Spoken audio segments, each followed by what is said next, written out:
we'll talk about it. We'll talk about it a bit more in a second, but many of these salamanders are entirely lungless. They respire completely through their skin. And so in order to do that, they need to have a moist, cool environment at all times. Okay, but in these habitats, you can find also a really great diversity of species. Here's one of the most famous that everybody knows about, the hellbender or snot otter. These get huge, almost 2 feet long, and live in larger streams in Appalachia and outside of it.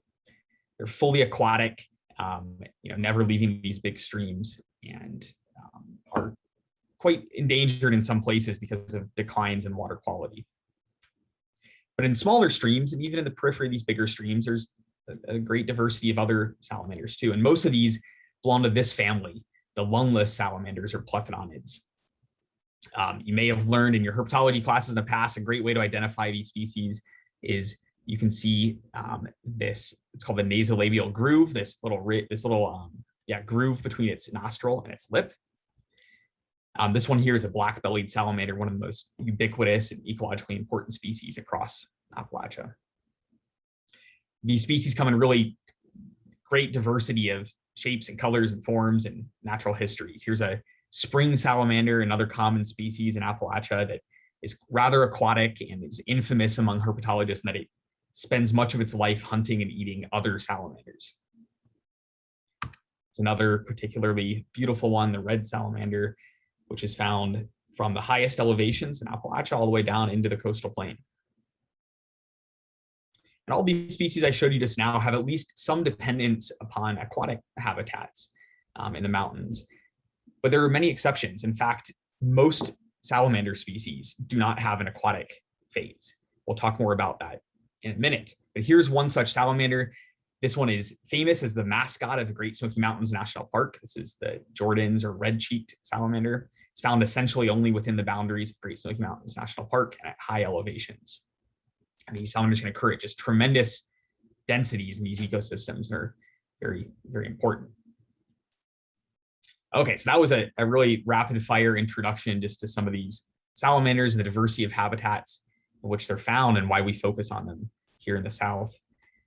But next, I just want to emphasize at least one aspect of why they're of ecological importance. Even if, unlike me, you don't just think constantly about the interesting natural history and beauty of these salamanders, there's good reason for all of us who are interested in natural resource management to care about salamanders in particular. That's that they have tremendous ecological importance to the broader ecosystem. So one way I just like to hammer home this point is just by the raw abundance and density of salamanders in some of these places. So pictured here are these are high-end estimates, but these are just how dense and abundant they can be in some places. So here's an estimate from a published paper about wet rock faces in southern Appalachia. You can imagine one of these dripping wet rocks, maybe along a roadside or along a cliff's edge. And the study estimated there were 15 dusky salamanders per square meter of a rock face. Just tremendous numbers. Some of these are several inches long too. They're not all super tiny. And maybe just feet away from that rock face in a first order stream, Appalachian stream, there are estimates that in some places, these two-line salamander larvae, there can be more than 50 per square meter of stream. Of course, the stream is not just two-dimensional, it's three-dimensional, and they're kind of at different levels of the gravel in the stream. That's just a tremendous abundance. And that's just one species in a stream that might hold 5 to 12 species. And so these can occur just numbers that make you scratch your head. Just incredible abundance of salamanders, and they serve as important predators of a whole variety of invertebrates, important prey sources for mammals, fish, birds, reptiles, etc. And these densities aren't identical across different ecosystems. There are places where they're not this abundant, but this just gives you kind of an upper end idea for how dominant these can be and outweighing all other vertebrates in some of these Appalachian ecosystems.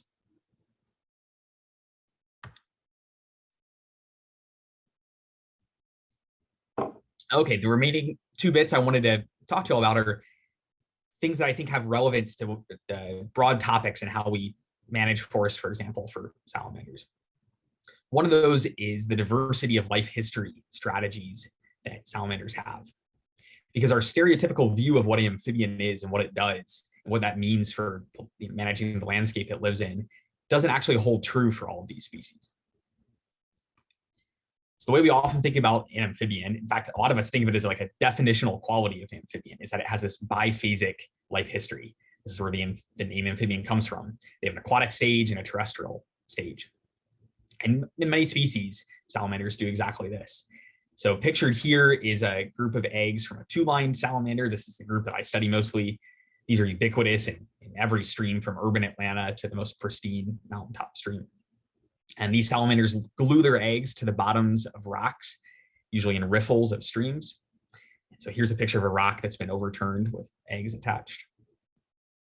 And the mother sits with the eggs and they develop for a couple of weeks. They're in the stream, the eggs hatch. And then this little salamanders spend, depending on, upon the species, from a couple of weeks to several years in this juvenile aquatic larval stage. This is analogous to a tadpole in a frog. And so during this time, they spend, every minute of their lives underwater.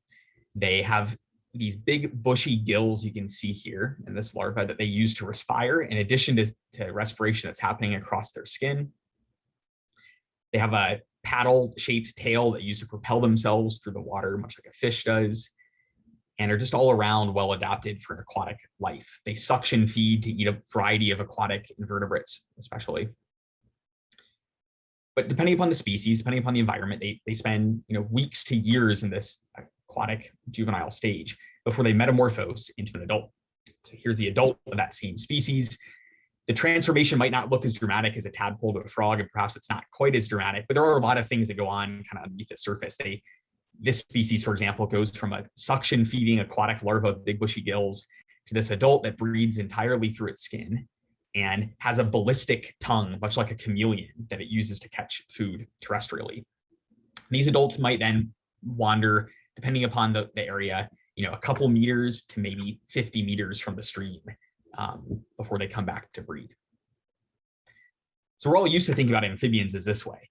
Perhaps you care about a wetland where a frog breeds, and you care about managing the upland habitat surrounding it because you know that the adults kind of migrate back and forth in this area.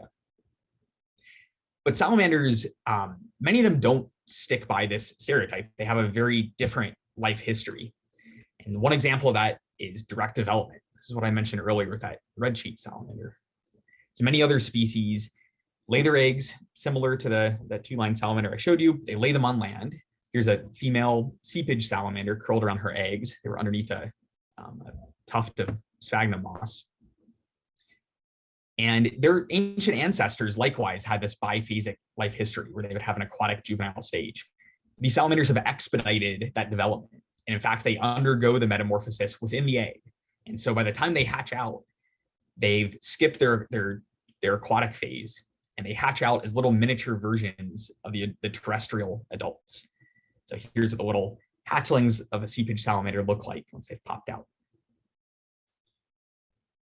So you can imagine this is a major change in their life history, and it's allowed them to colonize habitats that a species dependent upon aquatic breeding habitats cannot.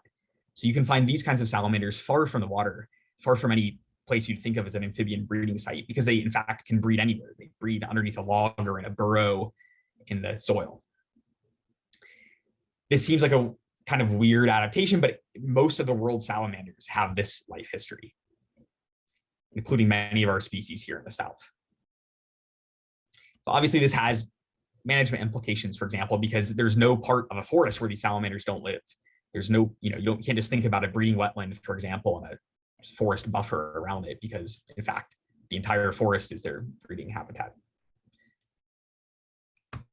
On the opposite extreme, there are some species that are pedomorphic, that stay in the water and keep this larval body form even after they reach sexual maturity.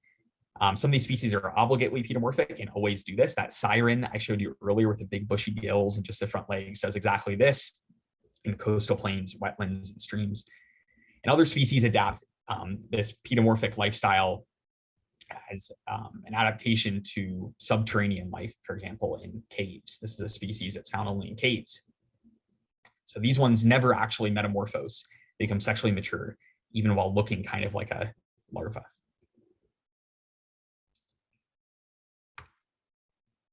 All right, I'm going to wrap up quickly talking about a few of the species that we advertised we're focusing on today, and why the topic of endemism or small distributions is important. So many of these salamanders, thinking about where they live is very different than a species that is mobile, a deer or a bird that can migrate over long distances. Most salamanders might only move a couple meters in their entire life. And so the two species we wanted to emphasize today are the patch-nosed salamander and the Cheoah bald salamander, both of which have tiny distributions. And so a reason that's important is because a large chunk of their distribution might fall within one management tract of a forest, for example. So I'm running over my time a little bit. I'll go through these kind of quickly, but here's one species, the patch-nosed salamander. It was discovered just in 2007. So it's very new to science. It's 45 million years divergent from its closest relatives. It's super unique, tiny species, and it lives just in a tiny part of northeast Georgia. It's an area called the Tugelo Mosaic, which is just north of Toccoa, you can see here on the map, and a couple sites across the Savannah River into the Tugelo River into South Carolina. We know it today just from 28 tiny first order streams in about a 30 square kilometer area. Much of that is within the national forest. Some of it's on private lands and lands managed for various purposes. This gives you a sense of how tiny the salamander is. This is a young one, but when they metamorphose, become adults, they only get to about 25 millimeters. And here's a stream where they live. The stream is a very generous description of these places. It's basically a trickle over bedrock right here. They're often very steep. You can touch the walls of the stream as you stand in the middle of it on either side. And you find the larvae in these little pools of water, silt pools here, and you find the adults kind of in the leaf litter adjacent to it. These are heavily shaded, very cool streams here in the foothills.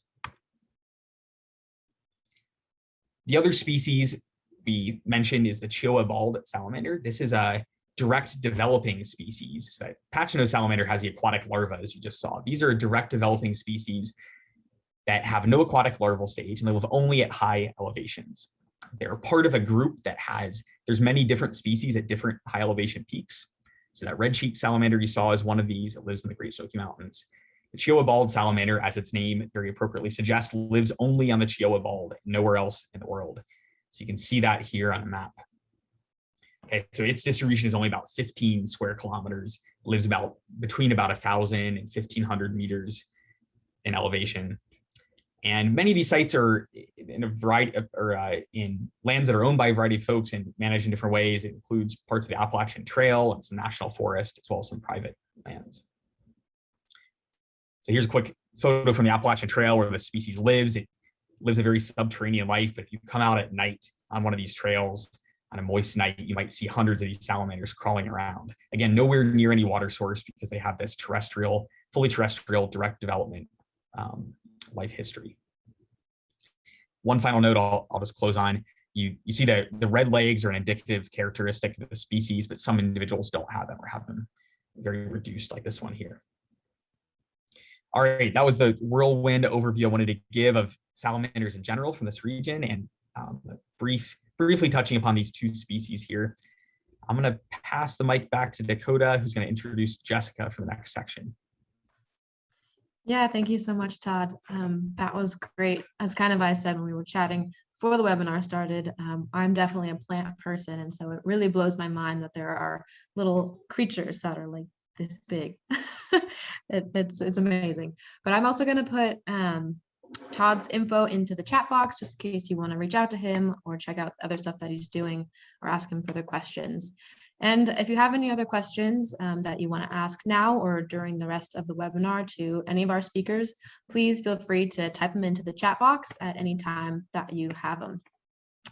But up next, I do want to introduce Jessica Homyack. And Jessica is a wildlife scientist who has studied salamanders, their habitat ecology, and interaction with forest management across several regions of the United States. She has collaborated with many other groups to improve our knowledge of how sustainable forest management, including biomass harvesting and application of forestry best management practices, influences amphibians and reptiles. Jessica works for Weyerhaeuser Company, one of the largest private landholders in the US, and serves as their Director of Environmental Research and Operational Support. Although she is located in the beautiful state of Washington, as you could see by her little background card there, her love for southeastern forest and the rich salamander diversity found there remains very strong. So Jessica, I'm handing it off to you. Okay, thank you. Everything look okay on your end, Dakota? Yes. Okay, awesome. Well, thank you. And what a pleasure it is to follow up on those awesome photos from Todd. His goal was really to get people excited about salamanders, and those pictures sure must have done that. So I won't have quite as good photos as him, but I'm excited to be here today and talk about one of my favorite subjects too, which is salamanders. And really what I want to talk about too is this intersection of forest management and conservation with a focus on a couple of different areas in the southeastern United States. And really it's three areas that are really pertinent to our conversation today about how forest management interacts with salamanders is how harvesting activities affect the terrestrial habitat for many of the species that Todd mentioned earlier. Also putting an emphasis on harvesting of woody biomass, and that's certainly increased in the southeastern United States, and present just some basic information from a couple of experimental research studies that actually looked at how harvesting woody biomass influences either salamanders directly or a little bit broader salamanders and some of their other taxonomic relatives as well as reptiles. And then third, with a focus on riparian management zones, since that also is a really important way that we can serve biodiversity on managed forests. And Jessica, I hate to interrupt, but we are seeing your screen is a little bit cut off. So I'm not sure if you want to try resharing your presentation again. I will try that.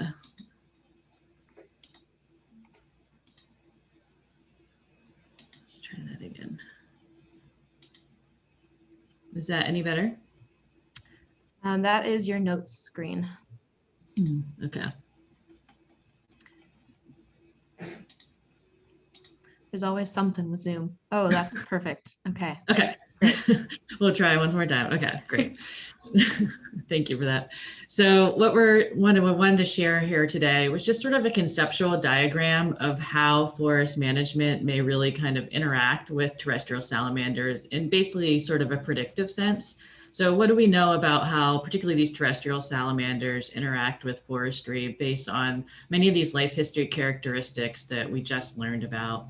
And if we think about that predicted suitability for plethodontid salamanders, on the left-hand side with the highest predicted suitability, these would include different types of management activities such as clear-cut or shelterwood harvest, where we're removing canopy trees, but do not have site preparation activities that disturb the ground. And we would predict that more intensively managed forest ecosystems, such as those in the center on the right, that include both chemical site preparation or chemical and mechanical site preparation, such as bedding, would have more direct impacts to terrestrial salamanders. And really, we just wanted to put this together as a way to start thinking about how all the various silvicultural regimes that we use across our intensively managed forest landscapes, or even less intensively managed landscapes, could interact with forests to give us sort of a guideline of where we should be thinking about focusing research efforts. And this particular diagram was developed for a paper that really focused on coarse woody debris. And coarse woody debris is something that we hear about quite a bit for terrestrial salamanders for multiple reasons. And I'll come back to that in a little bit. But first, I wanted to summarize really what we know about forest harvesting on salamanders. And this is based across many different studies.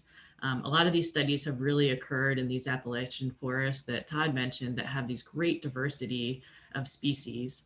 And what we've found through time is that when we remove the canopy trees, whether it's from sort of a partial harvest technique that does not remove all the canopy trees at once, versus a clear-cut harvest, which is, a complete regeneration and turnover of the stand, is we do see relative abundance or other similar metrics of populations, such as occupancy or density decline. But a really important part to this story is that salamanders do not go to zero. They are not extirpated from sites, and we do see them return, and they do kind of, populations do rebound. However, because these are long-lived species, they've got really kind of low abilities to move far distances across the landscape. It may take decades to reach those pre-harvest level of abundances. But at this point in time, we've got several basically regeneration studies in place to help us understand how long it takes. And again, that they're not really extirpated from sites, but we do have decreases in abundance. And one of the things that I examined some of these Appalachian forests, particularly some of the kind of mixed oak forest in Virginia and West Virginia, was really trying to understand the mechanisms for what we see as these declines in abundance. Salamanders are ectotherms. So basically what that means is as the temperature increases, their energy use increases just for their basic maintenance cost. So if there's a slight warming of the temperature from fewer canopy trees, that just means an individual salamander has to spend up to about 33% more energy for just maintaining its body condition. And what we did is we kind of predicted that that would leave less energy behind for some of the other aspects that's maybe important to creating more salamanders, like reproduction. And in fact, in some of our long-term study sites in Virginia and West Virginia, we did find some indication that that is occurring, where there was evidence of lower fecundity, so fewer eggs per female, and fewer number of juveniles in areas that we're harvesting. So that does suggest that there is perhaps a mechanism there between why we see these declines and also why it may take a pretty long time for salamander populations to get to their pre-harvest levels after, for example, a clear-cut harvest. And returning back to that topic of woody debris and managed forest, we often see that this is something that forest managers are asked to retain following harvest. And we do that because we know that there's a big intersection between salamanders and coarse weed debris. They use them as refugia. These salamanders, as Todd mentioned, many of them are lungless and they require cool and moist conditions to breathe. And so being under a log or inside a log helps them maintain their thermal and water balance. We also know that they use them as a substrate for foraging or as easy access to leaf litter or other areas for foraging, and also access to mates. And many times these logs, stumps, other kinds of coarse weed debris actually are nest sites for females.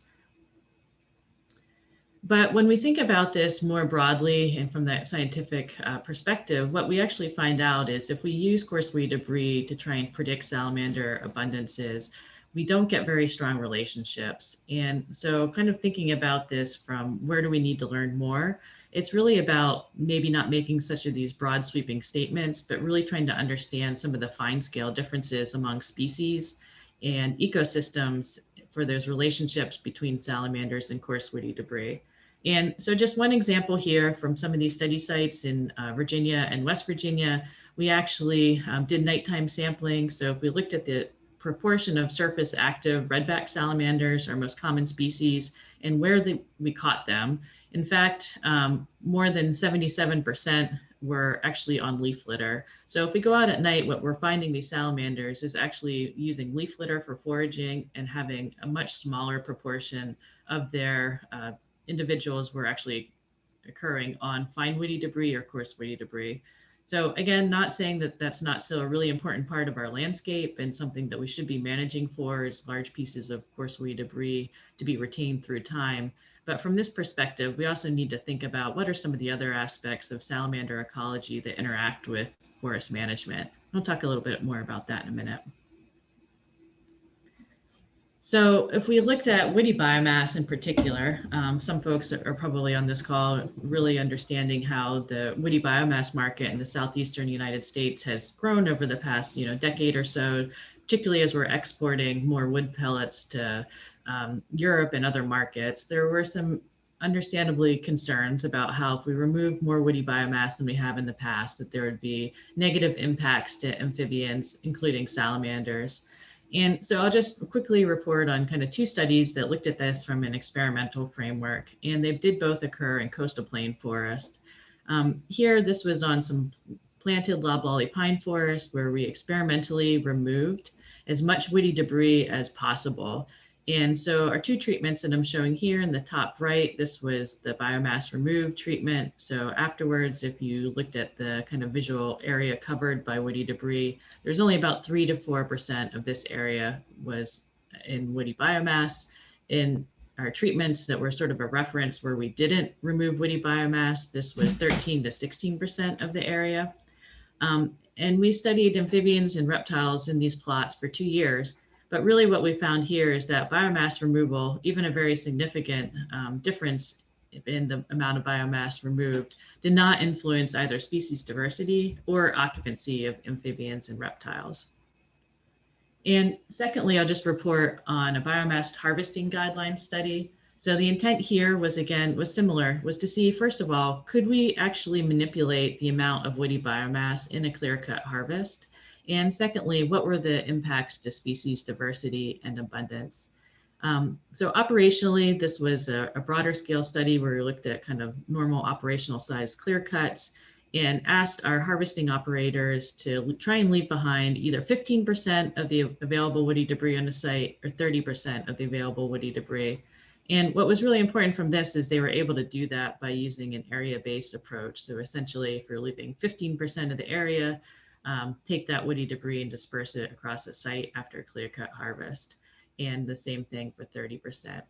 So two really important findings here was across our different treatments, going from no biomass harvesting guidelines, which means we took as much biomass as we would for a typical biomass harvest, to a 15% and 30%, each with either we clustered the biomass in piles or we dispersed it across the sites.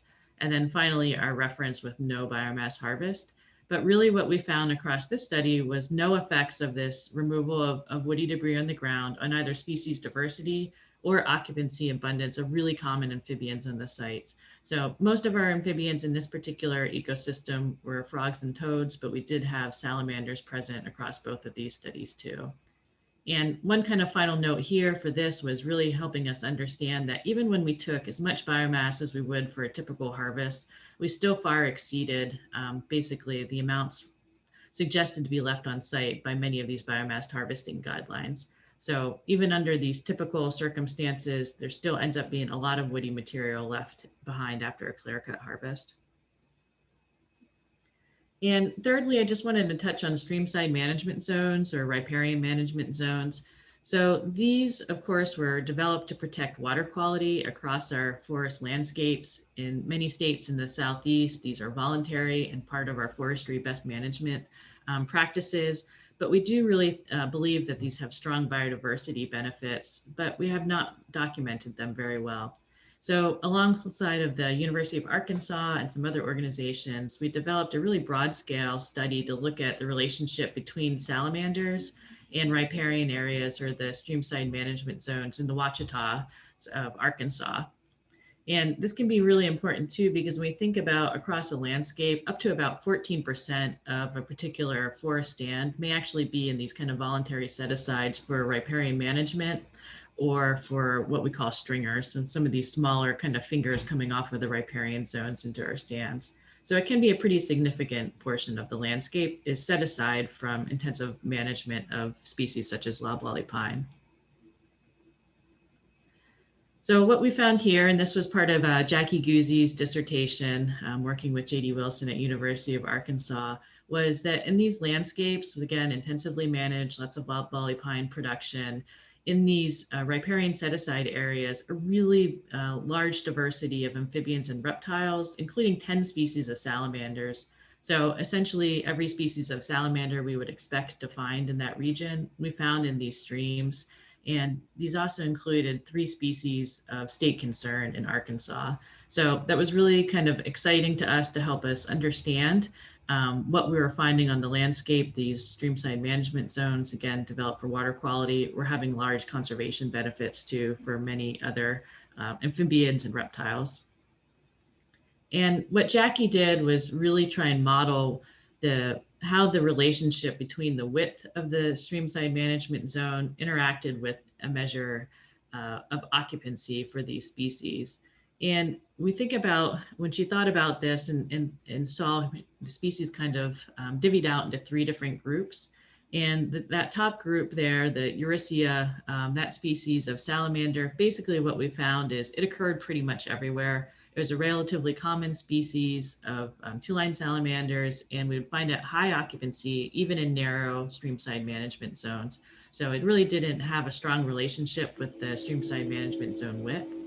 And then we found the next three group of species, they had low occupancy within narrow SMZs and high occupancy within wide SMZs. So as the SMZ width increased, we had a higher likelihood of documenting these species. And then finally, we had a group of what we would call kind of our rare species, where we would find them within wide SMZs, but they were just never common. And all of these species were associated with uncommon habitat elements, such as pond breeders or rocky slopes or some of these other kind of narrow niche habitats like Todd mentioned. And this can be really important for forest management. It gives us another emphasis on why kind of setting aside these special places, they might be seeps, springs, rocky slopes, areas that are not particularly productive for pine management can have really great conservation benefit for these species of salamanders that may be pretty rare in the landscape. So it's an extra carrot to keep doing those activities on your landscapes. And so just to kind of wrap things together, again, across these three different areas of research, what we find again is salamanders decline, but they do not completely disappear after harvesting of overstory trees. It can certainly take quite a long time for them to return to pre-harvest abundances, but they stay present on the landscape. And secondly, the available information so far really has shown no strong negative effects of biomass harvesting in the Southeast on terrestrial salamanders. And finally, again, these non-productive acres can have really large ecological returns, especially for these rare species, and really suggest that, again, the way we're managing our forests, continue to tweak them and continue to think about setting aside some of these non-productive acres, and gives you an extra reason why to do that. And in the end, these managed forest landscapes can have really great conservation benefits. Dan will talk a bit more about why that's so important from that private lands management perspective as well. And that's what I have. Thank you. Great. Thank you so much, Jessica. We did get a question from Greg Cooper that I want to ask now for you. And he asked, it looked like the graph of different treatments at biomass sites that showed no significant differences was for all herps. Was the same trend true when only looking at salamanders and amphibians? I imagine lizards and snakes would be better occupy sites that were more opened up. Yeah, so we didn't have enough salamander captures to analyze those particular species individually. But we did for some species of toads, and basically those patterns remained the same there, that we were not finding negative effects. So it certainly suggests that if we were able to have maybe greater captures of salamanders, that would be something else worth exploring further. But really what we think is going on there is that many of these species had really just adapted to sort of low forest-free debris landscapes. Again, this was in coastal plain forest where there would be a history of frequent fire and also just really high humidity and rates of decay of forest-free debris. So I think many of these species were able to persist with perhaps lower thresholds of forest-free debris than we had kind of previously recognized before. Great. Thanks, Jessica. So next, I do want to introduce Daniel Greene. Daniel is a wildlife scientist for Weyerhaeuser's Southern Environmental Research Program and is based out of Columbus, Mississippi. His responsibilities include conserving at-risk and threatened and endangered species, including many species of amphibians, reptiles, birds, and mammals. And his primary research interests include studying wildlife habitat relationships within private working forests and identifying ways to maintain and improve habitat quality through sustainable forest management. And so without further ado, Dan, I will hand it off to you. Great, thank you. Can you see my presentation? Okay. Yes. Okay, perfect. All right, well, thanks everyone for joining the webinar today. And what I want to do is kind of pick up with where Jessica had left things and focus a little bit on what we talk about in the day-to-day setting within forest industry and really working with foresters who in many ways are our wildlife managers. I'm going to cover three kind of main themes here, although not in great detail. But one is really the need to developing these effective partnerships and collaborations. This is something that we're getting better at doing every day, recognizing that the public owns the wildlife, and it's really essential that we have the trust of the public and public agencies that what we are doing is effective at conserving biodiversity. There are things that we can take into consideration as landowners, like developing programs and policies that help us protect some of these species, whether there's a legal nexus or not in place. Developing habitat conservation plans, wildlife management plans can be effective at doing that. And there seems to be, at least in some geographies, a growing trend in enrolling non-productive sites in conservation easements, which brings its own assurances to the long-term protection of these species. And I'll wrap up just by giving two kind of high-level overviews of projects that we are actively engaged in right now with Weyerhaeuser Company and external partners. So one of the first questions that we often get around certain species is it listed, is it threatened or endangered, is it imperiled in any one reason? And this is really in the past decade or so become a lot more of a focal point just because of the growing trend in the number of species being petitioned. Anyone can submit a petition for a species to be considered as threatened or endangered, including the Fish and Wildlife Service. The Center for Biological Diversity has really been, as an organization, submitting a lot to the Fish and Wildlife Service, and they've really changed the the number of species that are listed. They on their website have about 700 species that they credit themselves for as getting put on the ESA list. And so right now, plus or minus a few, there's about 1,618 species listed as threatened or endangered under ESA in the US. 35 of these are amphibians, and many of these are salamanders. And so this is something that we have to think about on a day-to-day basis to make sure that our operations don't impact any species that could have legal ramifications. We also think a lot about making sure that we're achieving the objectives of sustainable forest management and forest certification. SFI, for example, objective 4, we're tasked with conservation of biodiversity. And so that may be the biodiversity objective that we have to work towards. But woven into this is biodiversity really is part of our entire certification program. And every one of these objectives listed has some component of conservation of biodiversity, from planning, outreach, training, education, and protection of special sites, regulatory compliance. And so ESA and certification drive a lot of what we think about in the way that we plan our forest operations. And we should, and it's important to recognize just how incredibly impactful we can be as private landowners. And so looking at the southern US, about 87% of all southern forests are in private ownership today. So about 80% across the eastern US. Not all are industry lands, but a big chunk of those are. And we're constantly working with the public to just let them know that we do more than just forest, timber extraction, that not every acre that we have is in production. And these non-productive sites may be a significant part of our portfolios. We have a lot of research, decades worth of research that clearly demonstrate the value of these managed pine landscapes and conserving biodiversity. And it's something that we're constantly working with our state, federal agencies and NGO partners just to make them aware of what we've learned over time. And also recognizing the active forest management creates habitat diversity at both the stand and the landscapes scale. And so the shifting mosaic creates a heterogeneous landscape, and ultimately at a broad spatial scales, this really translates into higher species diversity for multiple taxa.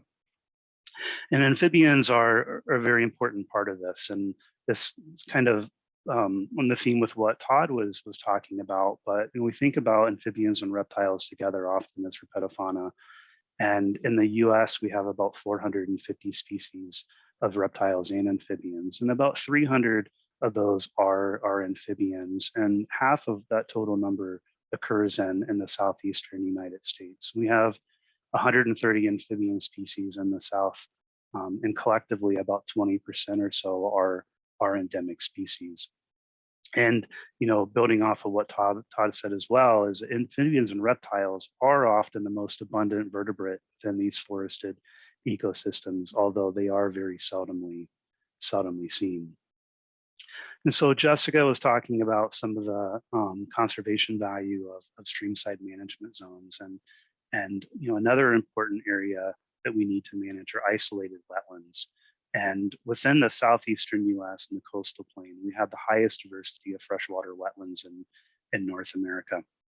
We think about these as either often being forested or non-forested. And even though not all species are dependent upon wetlands, for those that do, they're really critical for their life cycle and their survival, even if they're within these ponds for a very brief period of time and spend about 90% of their life within the surrounding uplands. So for forested wetlands, these are really straightforward. There's a lot of different types of forested wetlands listed here on the right side.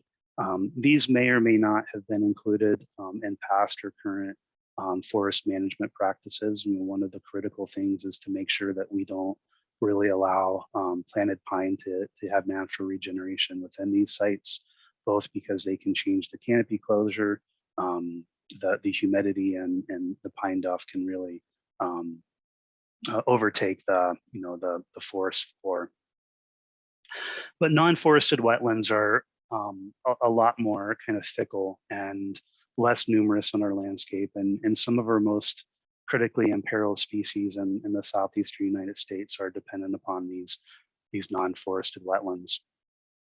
This is in part because of the growing difficulty of actually doing prescribed burning in the South, which is contributing to the increasing number of species on the being petitioned for ESA listings. But where we can burn, we need to be able to burn these ponds regularly just to keep woody vegetation out and provide the appropriate conditions for many of these species. I have three different examples here of non-forested wetlands at the top. The first two are photos that I took in Florida last week. The one on the left is a striped newt pond that is adjacent to open canopy / stands that get burned at least every 3 years. And so this is in a pretty good condition. And this is a striped newt gopher frog pond in the center that we are starting to get woody vegetation encroachment in there. And so this one's in need of fire and some minimal restoration work now. And the one on the right is on a private individual landowner's property in Mississippi.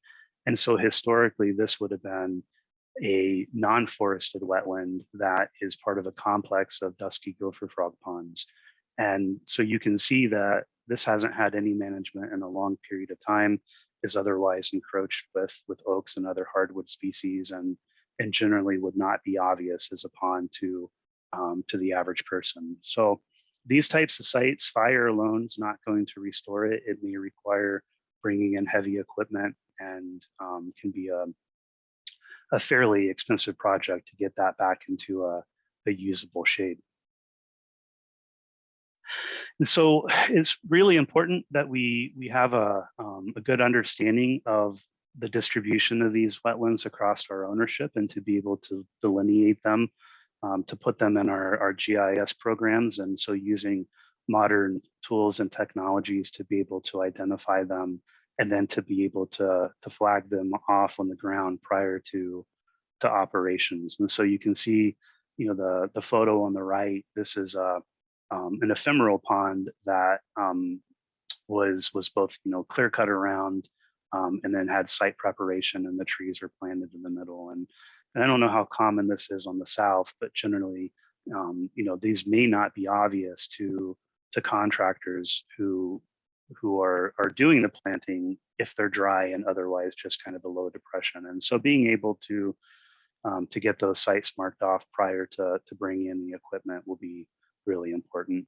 And often the trees just don't survive in those areas.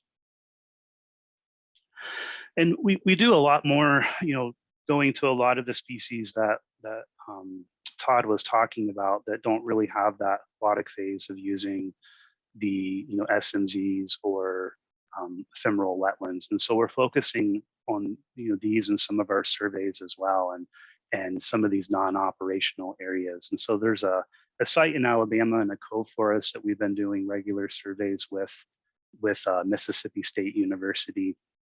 And I think both internally and externally that we've gotten a lot of value out of treating this as the focal site for conservation and using it as a demonstration site for external partners, for universities, for agencies, and even for internal trainings, and really celebrating some of the diversity that we have within our portfolios.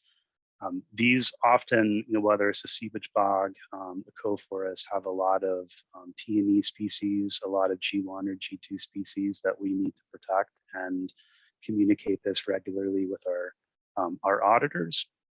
And we've used these to really leverage some partnership opportunities. Here we had the Nature Conservancy develop, we'll conduct surveys especially for plants, and help us develop a conservation and management plan. We use these sites as outdoor classrooms, and here we have a herpetology class that comes out and does surveys on our property about once a year. And we have graduate students that come out and use these areas as well. And so just some of the fun findings that we have species on the left and some geographic distribution maps on the right. The star indicates where this species or this site is, and you can see for green salamanders that we've found it outside of the currently recognized geographic distribution. We did the same with southern zigzag salamanders, and the current occupied sites in the state of Alabama are the red dots on the map on the right. And same thing with long-tail salamanders, is finding them just outside of the range. And so none of these are necessarily monumental, but I consider them to all be incremental and demonstrating the value that we have within our working forest landscapes. And one that I've been spending a lot more time on recently is working on industry lands to survey for red hill salamanders. And we're communicating regularly with the U.S. Fish and Wildlife Service through these projects, and working with Conservation Southeast and Mark Bailey in southern Alabama. And this is a really interesting species on our ownership, because it's a state amphibian of Alabama. It's the only endemic terrestrial vertebrate there, and it's discovered relatively recently in 1960.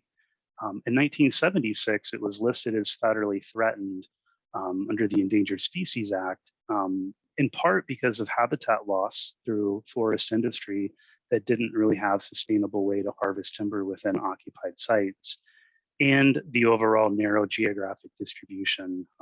Today, it has about 22,000 hectares of potential habitat within 6 counties. So this is a great partnership with the U.S. Fish and Wildlife Service, because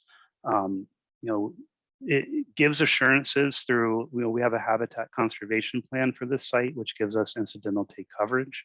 It outlines the way that we can conduct forest management in a way that protects the species.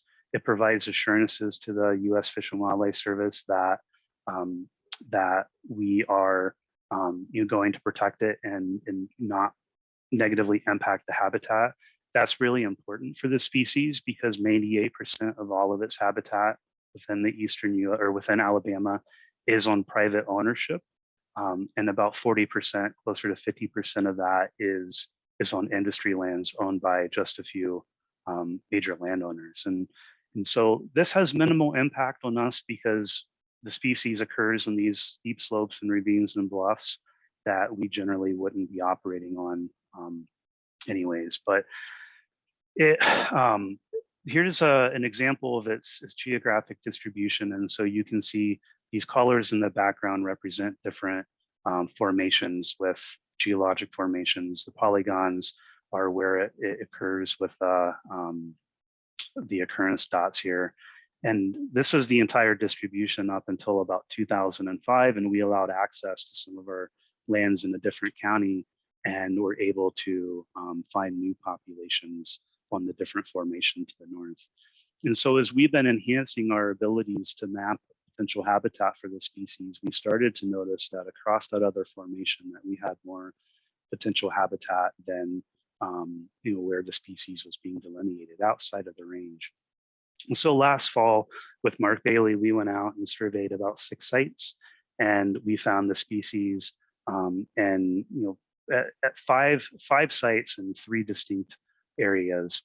And this is really timely for a number of reasons, because the species has species status assessment out for review right now. And we were able to demonstrate that our industry lands are supporting populations, and it's more widely distributed than previously considered. And we were able to extend the range 48 kilometers east and 29 kilometers northwest of the previously known occupied sites. And so we'll be in the field with the Fish and Wildlife Service in a couple of weeks just to go out and see these sites and to start talking about opportunities that we can protect and enhance the habitat and identify any remaining unknown and unprotected populations that may exist here. And so that's just, I think, a great example of working together and having those effective collaborations. And I'll end here, with just a final slide and talking about or thinking about the many species that we know through our research and conservation programs that are able to persist on both our operational and non-operational sites. And stakeholder engagement for environmental conservation is really critical to the success of maintaining these species on our land. And by having those effective collaborations that we can both conserve biodiversity, reduce risk by showing the compatibility with these species, and promote sustainable forest management. And ultimately, my opinion is that some of the greatest opportunities for wildlife conservation really occur behind the lock gates of our forests. And so with that, Dakota, I'll turn it back over to you. Great. Thanks so much, Dan. We are hitting 2 o'clock right now, Eastern time. But if anybody does have any last minute burning questions, we can take a few seconds to answer them. But before everybody goes, I do want to put that continuing education credits form into the chat box. And so please fill that out if you are wanting to get the SAF continuing education credits. And I guess I don't see any questions rolling into the chat box. So, except for Brian. Yes, Brian. I've got a comment to ask folks. In the 1990s, when I was at the University of Arkansas at Monticello, and I'm a bottomland hardwood guy who's retired now, we had a harvesting impact study in the Batcher lands, which is lands between the Mississippi River and the levee system. It was with the timber company. We had 50-acre clear cuts, partial cuts, and no cuts. And for a couple of years, we tried to measure everything. Our amphibian reptile sampling was not of high enough quality to publish, but we did get a year in of that sampling. And what was surprising is in this very moist habitat that floods quite a bit, we never found a salamander. With pitfall traps, flash sampling, and cover boards, we just never found. We got to where we were rolling logs over just to see if we could find one, and we never found one.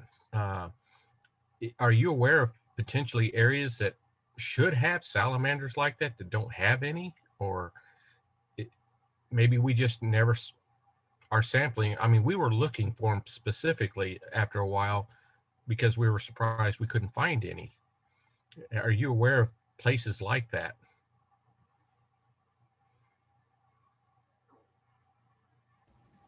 I'm not aware of places like that. not really sure.